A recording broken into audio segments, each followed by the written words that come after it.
So okay. it's on now. So can I speak? So be very careful what you say. Okay. So, gentlemen, colleagues, I hope this is working. I believe there was a misprint in the pocket timetable which said that this session would start at 3:45. In fact, the big book is correct. It's supposed to start at 3:30, so congratulations, you believed the book. I was sort of in two minds as to whether we should give it another 5 minutes in case people come in. Well, no, maybe not. But they still keep coming in, so perhaps while I'm talking, Penny, welcome. There you are. No, it's all right. We're accommodating those of you who believe the time given in the pocket timetable also, which is later. Well, it's very good to see you here, and I have tremendous pleasure in introducing to you Dr. Jesus Lau, who's the director of the Inter-University Library of the University of Veracruz, the Universidad Veracruzana in Mexico.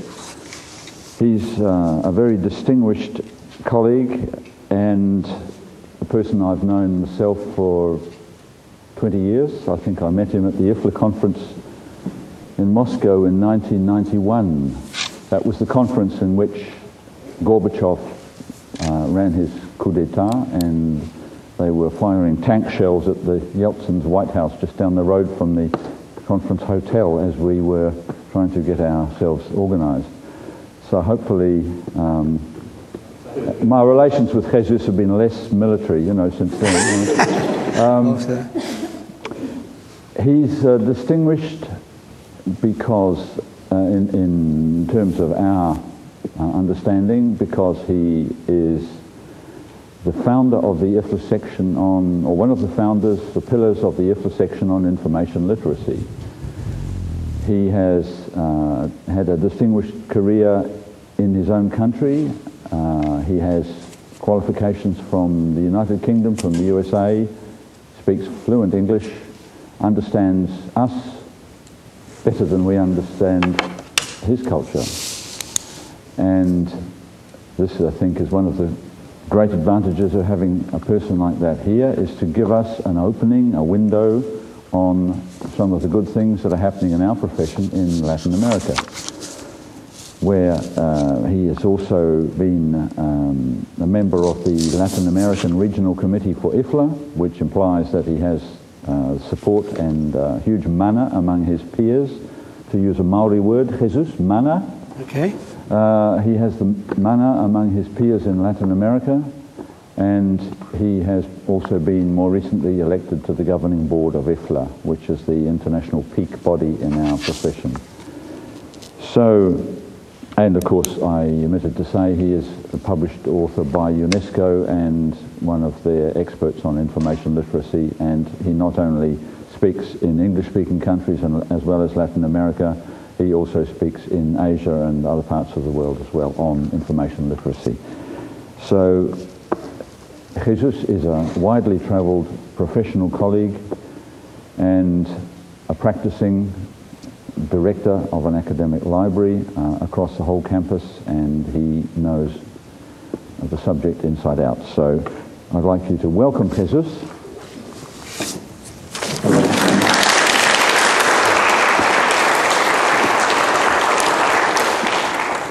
Bienvenido en Nueva Zelanda, Jesús. Muchas gracias, muchas gracias. Thank you very much. Thank you for the introduction. Well, kia ora. I don't know you other work to everyone, but buenas tardes a todos. I don't know if you have time this morning to browse the paper, the local paper. I think it's called Otago Times. But on page 9, there is a great picture that obviously caught my eye this morning, which is a Chichen Itza pyramid, one of the many that we have in the country. And the picture here is because there is an international UN meeting on climate change in Cancun, Mexico. This is a follow-up from the Copenhagen one, that unfortunately didn't make that much progress, but hopefully this one will get good agreements among countries. And I mentioned this news item because I'm going to use as example government officials, government leaders, and information development and information literacy. Okay? So, sorry.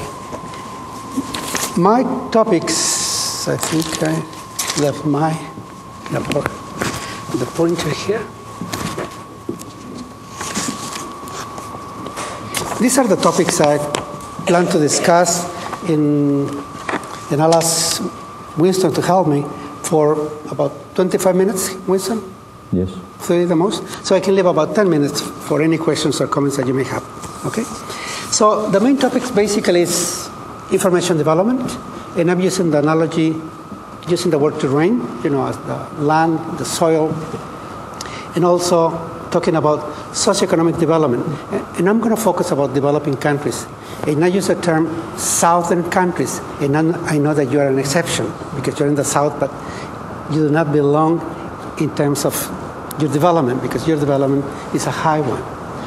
I will talk about information literacy in the last two topics, basically using, again, another analogy of harvesting knowledge, because I believe that information literacy enables people to harvest knowledge, to harvest information. Here is a picture. As you can see, this is a very fertile soil. Here is a second one. It's a dry one. Well, I'm using these pictures again to try to describe information development in countries. The countries that have the highest development, socioeconomic development, also have the highest information development. They are the great producers of information and also the best users. Now, our world is not, a charity world. We have to compete, and we have to use our skills, our knowledge, our values to do it. In meetings like the one that I mentioned in Cancun, Mexico, that is taking place now, leaders need, the proper skills to deal with the different issues that they have to agree upon or they have to discuss. International trade is also a very highly competitive arena. Whenever I see in my table Kiwis, well, I think about your country, but I also think about the great trading skills that your enterprises, whoever manages them, have in order to export this fresh fruit across the Pacific Ocean. So, for this kind of issues, anyone, not only government officials, but the average worker, all the citizens, require information skills, require the capability to be, efficient and up to the quality that the world demands of the different goods. I'm going to try to be a bit quick, so I'm going to move to the next one. But basically here, that we need better decision making. And better decision making is done when you have the proper information. Not only in the high level, but also in the foundations of any organization. Socioeconomic development is a term that can have different semantic definitions, but basically, from my point of view, it's not only the economic part, but also the way the people evolve, the way the people become capable, especially in the cognitive term. And certainly those who succeed are those who can benefit from information.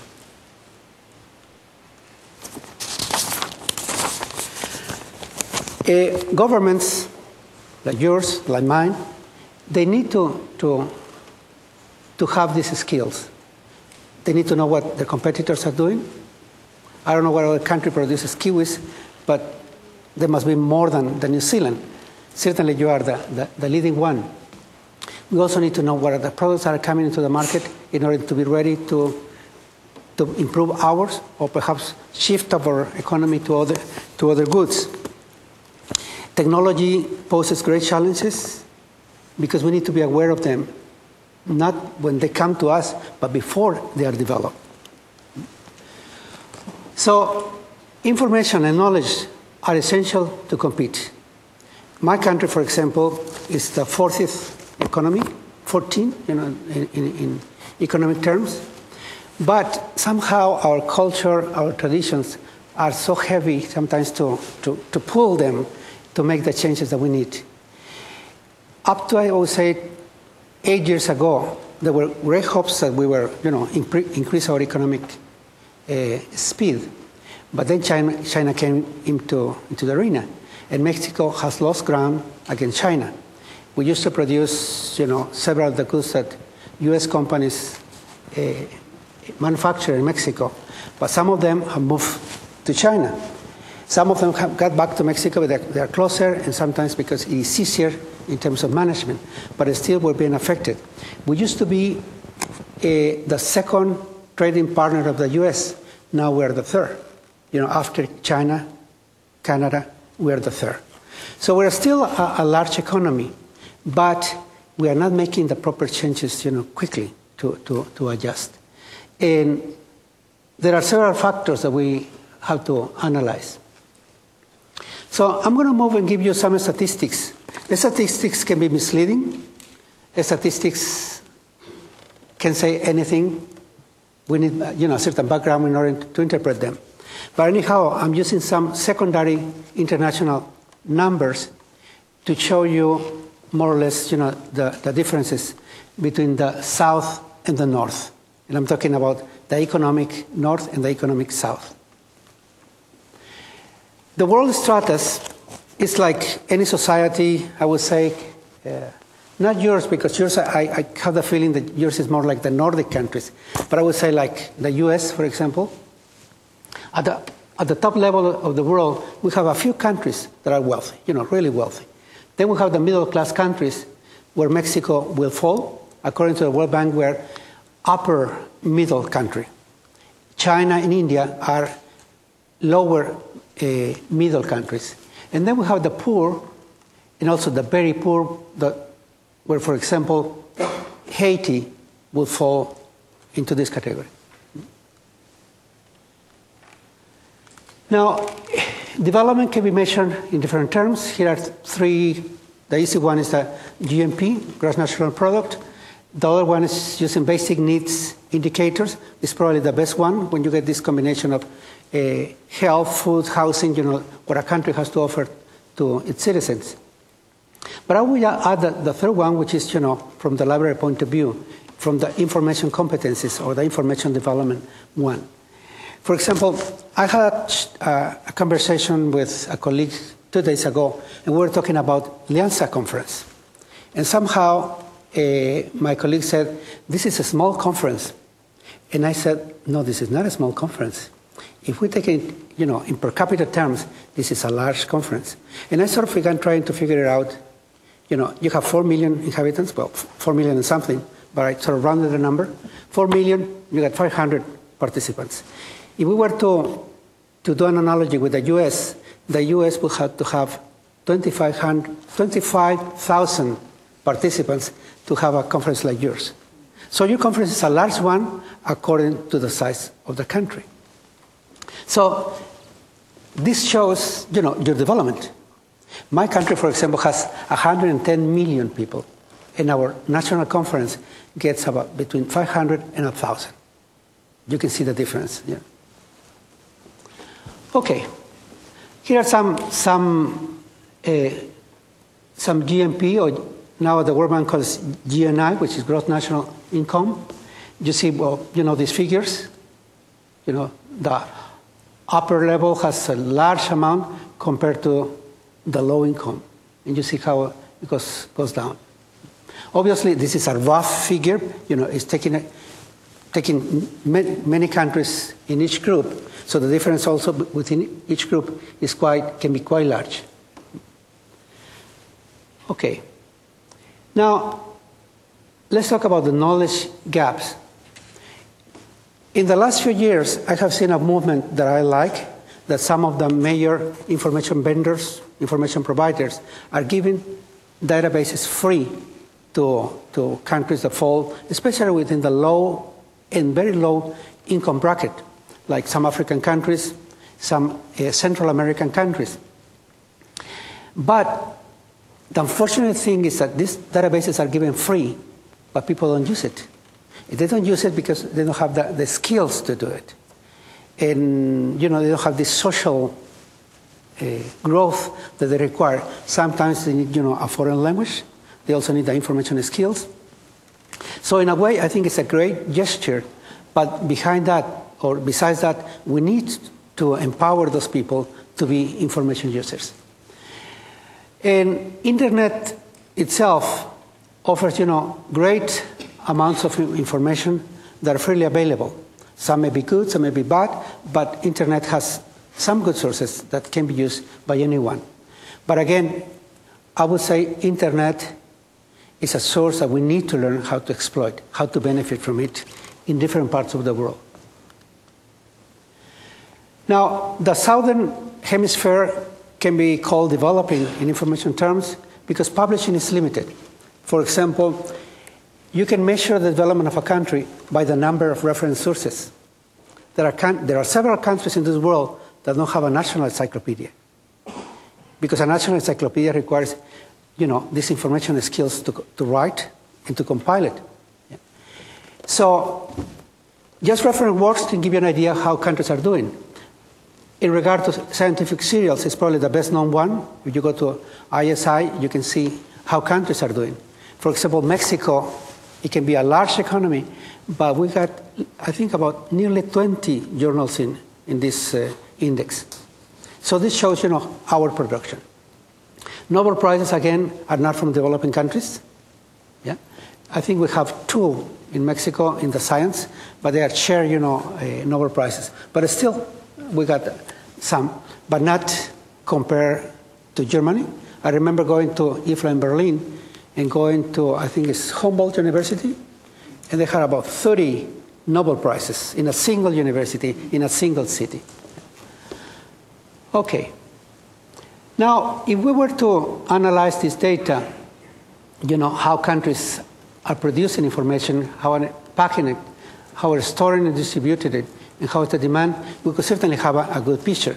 Unfortunately, statistics are not available for all countries because, again, the compilation of statistics is the domain of those who have a certain development. So it becomes quite hard to do it.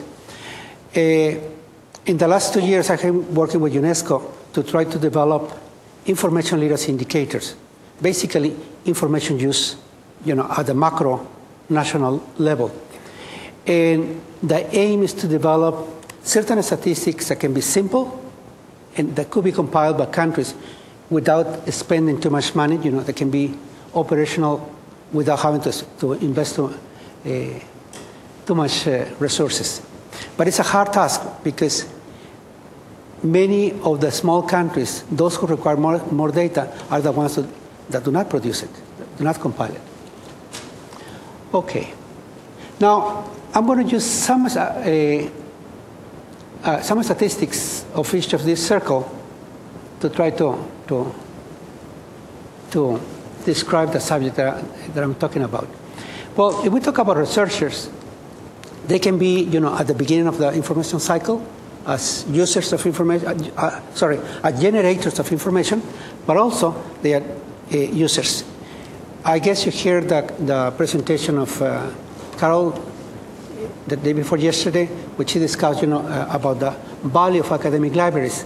And I was very happy to hear that those who read more are the ones that get more awards and also the ones that get more funding. And it makes sense. And I think this simple conclusion can tell us that if we were able to help our citizens to be more able to read, we could certainly achieve a faster development. Here you can see the number of researchers. The figure for the lower middle income is quite large, but you could guess who falls within that bracket. It is China and India. And both countries are really making progress at the moment. And the number of researchers that they have is really large, so the figure here is not a normal curve. But so I'm really glad that both, are making this progress. Now you can see some of the numbers for countries that you're familiar with, like Canada, and here is your country. Check your figure, which is researchers per million inhabitants, compared to the ones of the low income or even the lower income. Yours is double. Okay, patents. Patents are the products of research, are the products that incorporate information, that incorporate knowledge, and it's probably one of the best statistical sources that we have, because those who develop a new product, a new equipment, they certainly need to raise their patents. So this is a fairly good, reliable figure. Here you can see, sorry, I pushed the wrong button. No, let's see. Okay, I'm back. Here you can see the percentage of patents that the high-income countries have. Here is the number, and nearly 80% of the patents belong to the developed world. And this is, a sign that I compare it with the human body. The countries that are in the upper part, they also have more developed the cognitive processes. Here you see the upper middle, which is almost nothing compared to the high-income countries. And then the lower middle does better because China and India are improving quite fast. For the very low or very poor countries, it's almost nothing what they have. Here is for some individual countries, Canada, Japan. Japan is a large industrial country, certainly has a good number of patents. New Zealand is 14%, but you can see that you have a good number anyway compared to these countries that have more than 50% of the population. Okay, serials. Serials is a way of packing information. It's an indicator of if a country is really producing information. Here, the figure is more normal. The high-income countries get 1.5 million serials. The upper middle is an abysmal difference between these two brackets. The lower middle and the upper middle don't have that much differences, but still, it is a significant difference, going from 70,000 to 128,000 serials. The low ones is nearly 4,000, but this has the sum of these figures is certainly a fraction of this large one, despite that these countries have most of the inhabitants of the world. Here are some examples of individual countries. Again, sorry, I pressed the wrong button. Here is Canada, which is a large number. In fact, very large compared to Japan. I don't know if the language has to do or whatever. New Zealand does very well. You see you have more titles than all this group of countries. The US is the leading one. Certainly the US is the country that has the largest figures in all the information products. Okay, let's move to the next. Here is newsprint. There are some statistics for newspaper circulation. I didn't use it because newspapers are changing their pattern. People now read more on internet, especially the younger generation. But newsprint is is the kind of paper that is used for printing newspapers. And it's a good indicator, and the organization that produces these figures, I would say, are fairly good. Again, you see the demand per inhabitant, 31 kilo in North America. Western Europe is also high. Watch what Latin America does, where Mexico is. It's a very low one compared to the consumption of paper in these countries. In Africa, again, is also quite low. Here is your region. Your region certainly where Australia and New Zealand is a high figure. I couldn't explain why, but it seems that paper consumption for newsprint or newsprint paper, it's a large figure, even higher than the one for North America. But I couldn't explain it. Maybe some of you can have the answer. Sorry? Fish and chips. Okay. Too much packing. Good answer. Okay, National Library collections. The data is all. UNESCO is trying to do a worldwide survey that has already tested in Latin America. They call it LAMP. Hopefully, when they do it, we'll have more up-to-date statistics. UNESCO used to compile the yearbook of statistics where libraries were included. But they decided to stop that and do a survey in order to try to get more reliable data. But anyhow, using their statistics with all the faults that they may have, here you can see the figures according to the different brackets. Somehow the lower middle have a large number, and this may have to do with, I don't know if the population or so on, but this is not a normal curve. And the figure is not quite reliable because I didn't do it per capita, but probably if we do it per capita, I think you can see the differences. I didn't notice I didn't do this per capita. So the figures did not show, a proper picture. Public library collections, again, they are not per capita, it's just the sum of them. And you can see the difference. It's a normal figure. The high have more. The upper middle have slightly less, but if we do it per capita, it will certainly be a lower number.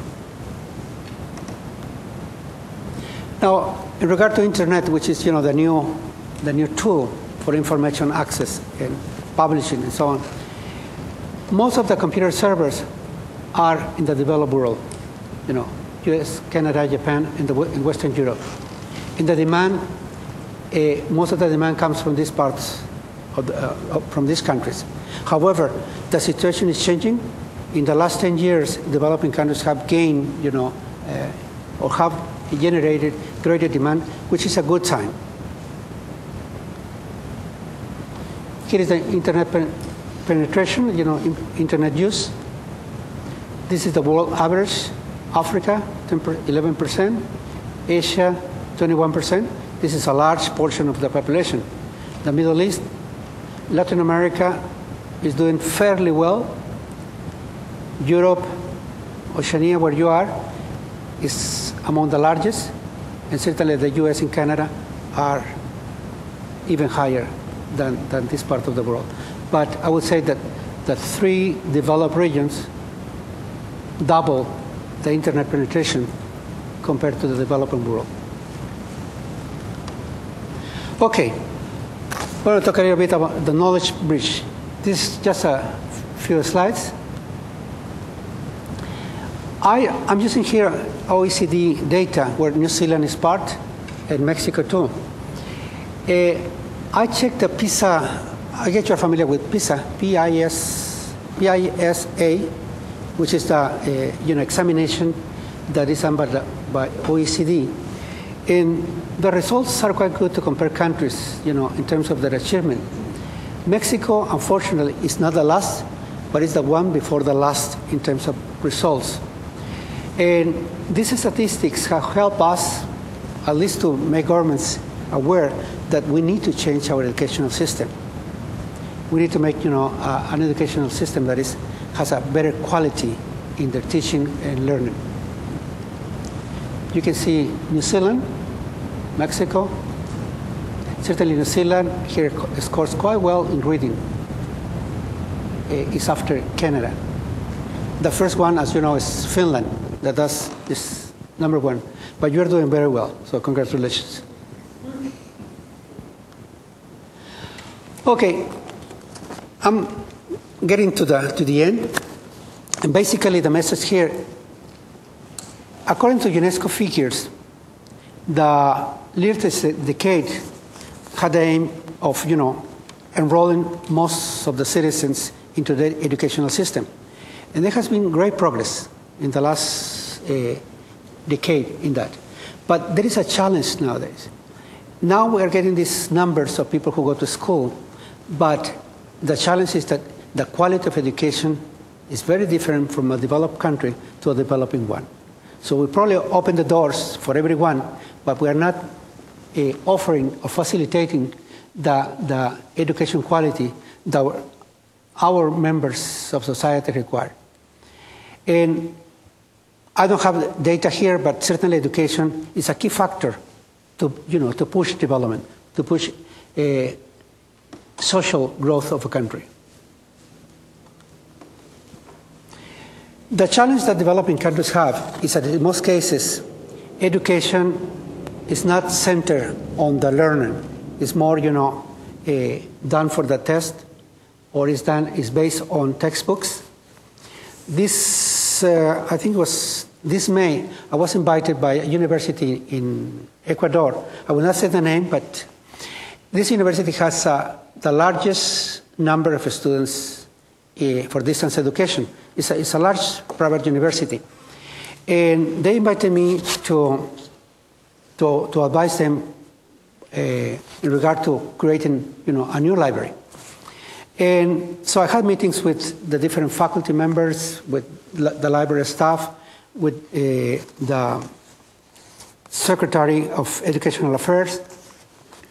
And they have these great numbers of students, but unfortunately the library is a small one. It's in one corner of the campus, and there is no communication in between. And they said, what can we do? I said, well, you have a hard task. You need to change your educational model. Because what they do is, their education is based on textbooks. They have the largest book printing in the country because they print the textbooks. Several of them are customatias, compilations of readings. And they ship them to the students. They send these textbooks. And so the students don't need to check any information at the library. And unfortunately, this is a pattern in most universities in Latin America and Mexico as well. There have been changes. For example, my university is trying to change the educational system for the last 10 years, and it has invested, trying to change. But it is difficult because most of our lecturers, most of our faculty members went to university without using a library. Or there were no libraries, proper libraries. And so it is difficult sometimes to convince them that they need a library. They somehow, got to the faculty ranks, but they didn't use the library. The other challenge is that somehow, I don't know where we got this model, but teaching and research are splitted. They're in different organizations. Researchers work for research institutes, research centers. And teaching faculty are, and what we call the schools. So those who teach do not do research, and those who do research do not teach. In Mexico, we have tried to change that, giving economic motivations to faculty.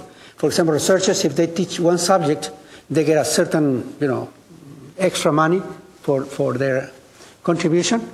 But still, we haven't broke the barrier of mixing both. I call my lecturers, repeaters of knowledge, because they don't do research. They read and they sort of repeat what they say. And researchers are mute because they don't share what they learn. So we need to work on that in order to get a better educational outcomes. Now, I think that we have a role as librarians. And you know what's my bias? I'm biased towards information literacy. It has been something that I believe we need to do. I think the future of libraries, the future of the profession, is to be active in the teaching side. Obviously, not as lecturers, but supporting lecturers and to be part of the team. And we need all sorts of literacies, all sorts of skills. And certainly, we're very good for the upper part. Obviously, we need to help in the different layers of this graphic, but certainly we're good in the upper one, and we need to do it. In Mexico, we have tried we are a small library community. We are 4,000 professional librarians.